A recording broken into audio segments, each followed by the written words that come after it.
Are you procrastinating right now?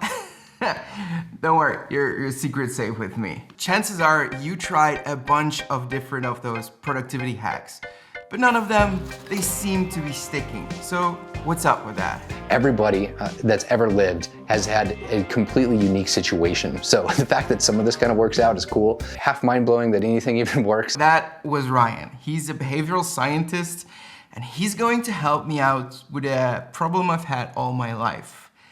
I'm kind of a procrastinator myself.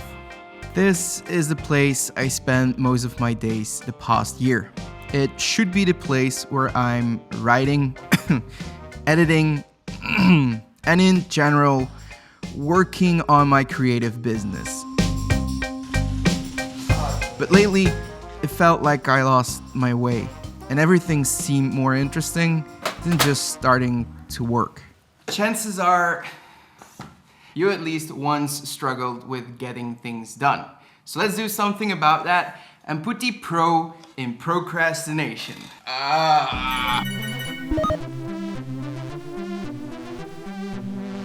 There's a whole business built around the fact that people tend not to do the things they have to do. You have blogs, you have ebooks, videos, podcasts, apps, and there are a few things that I've seen come back again and again. But spoiler alert, if you really want to make a change, it's probably gonna take a lot more than these hacks. So I did what I do best, which is research and talk a lot. And I found some pretty interesting things called boring scientific papers. All jokes aside, what if I told you procrastination is not about dealing with your laziness, but procrastination is dealing with your emotions. So let's get all the fluffy talk about emotions out of the way and look at it scientifically. Ryan, can you help me out here? From this behavioral science perspective, we wouldn't look at emotions necessarily as the cause, but as a part of what's going on in that situation. And so for us, something like being mad or frustrated or upset, those are things that we need to try to step back and understand. And sometimes potentially you need to work on those first, and then you'll be able to solve your, quote, procrastination problem. So for example, if you're trying productivity hacks and things like this, and you're going for a walk, you're listening to new creators, you're trying to do things, but you have this underlying emotional thing that's going on, then those hacks might get you a little bit in the moment, but they're not gonna systemically solve the problem. So instead of trying a new app or trying to force ourselves on pure willpower, because that's not gonna work, maybe we have to look if something bigger is at hand. Why are we frustrated? Why don't we have energy to even pick up a camera? Now, metaphorically speaking, of course, because been there, done that. So think of these emotions as potentially things that help influence your behavior in a certain direction or kind of steer it off course. And for the best, I guess, practical advice would be if you notice yourself, like I was saying, being productive, not being productive, is just take some quick notes. And it might be like, in this context, something like, I had this phone call that totally messed up my day for a couple hours, threw me off. The important thing there is it's that I wasn't necessarily unproductive. There was an unexpected thing that came up that led to some of these sort of emotions. And until I deal with that problem, it's going to continually be there for me. You mean like dealing with the environment that creates the emotions? Yes, 100%. And the important thing here is, for example, people might be like, I need a productivity hack. And you're like, no, you don't need a productivity hack right now. What you need is you actually need to figure out how to work through the situations that are bringing up the emotions, because those are what is leading to your productivity being affected. In this like psychology science model, if you were to deploy all your resources, the productivity issue, air quotes, instead of the emotional issue, air quotes, you wouldn't get anywhere, right? You'd continually be in this problem because you're not going to the source. So I think that makes sense, right?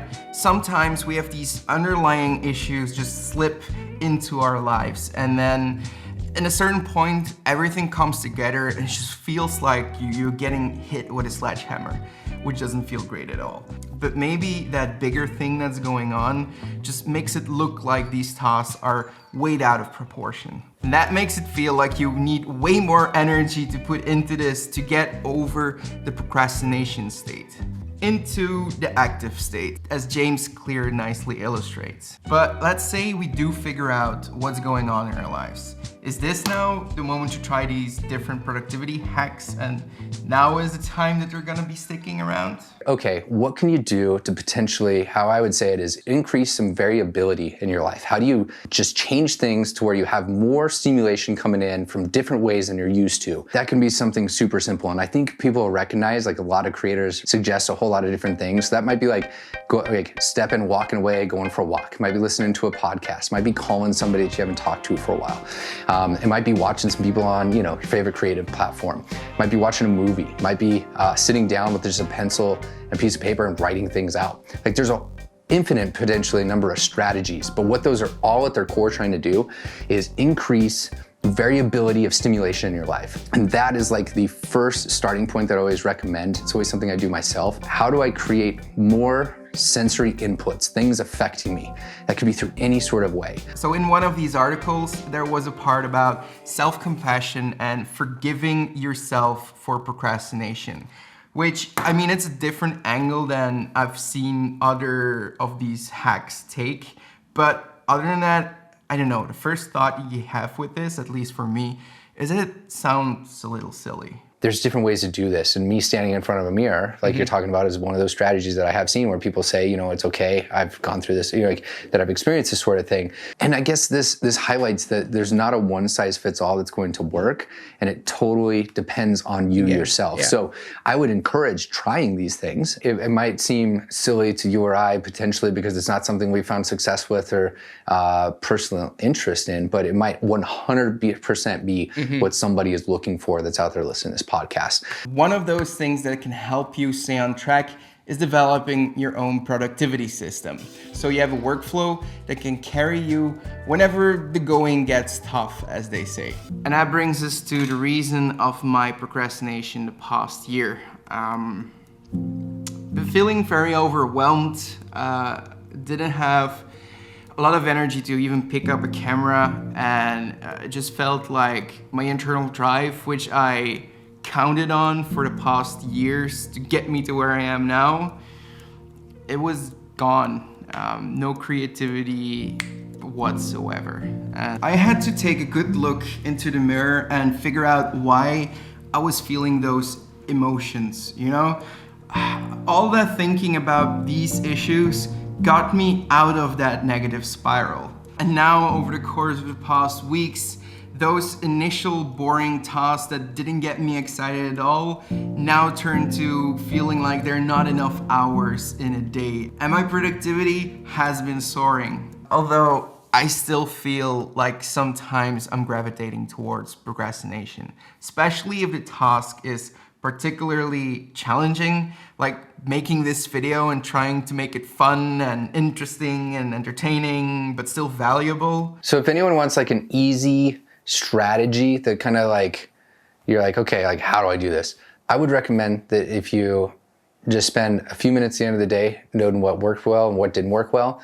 And if you take some information down on like what you're trying to do, counting what you're doing or not doing in real time, like per day, per week, per month, per year, that actually has been a very good first step.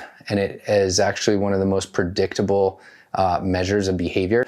And so if you count per time on what you're trying to do, you're going to be on a really good trajectory because you can start to analyze some trends, right? We know these things usually in the moment, but we forget them. So I tell people, write them down, take some information down so that you can kind of, like you were saying, look back, but look back with numbers. A great example of that is when I started picking up the bike again and go for a ride in the morning.